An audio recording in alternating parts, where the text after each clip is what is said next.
அமேசானில் பார்த்தீங்கன்னா hair straightener ஒன்று எங்கள் பாப்பா ஆர்டர் போட்டுச்சு.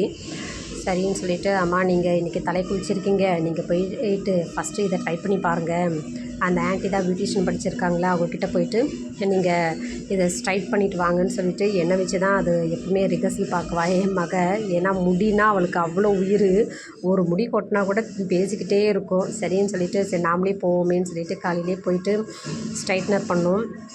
அவங்க பார்த்திங்கன்னா ஹேர் ஸ்ட்ரைட்னர் பண்ணால் கொஞ்சம் முடி கொஞ்சம் கட் பண்ணலாம், கட் பண்ணால் தான் அதை நான் கொஞ்சம் நீட்டாக பார்க்க நீட்டாக இருக்குமேன்னு சொல்லிவிட்டு முடியை வேறு கொஞ்சம் கட் பண்ணி விட்டாச்சு. பார்த்துக்கோங்க, நான் முடியே கட் பண்ண மாட்டேன், அது எப்படி இருந்தால் என்னன்னு சொல்லிவிட்டு அப்படியே வச்சுக்குவேன்ப்பா. முடி கட் பண்ணி அது போயிட்டு முடி இன்னும் கொஞ்சம் கொட்டுச்சுன்னா மனதுக்கு ரொம்ப கஷ்டமாக இருக்கும்.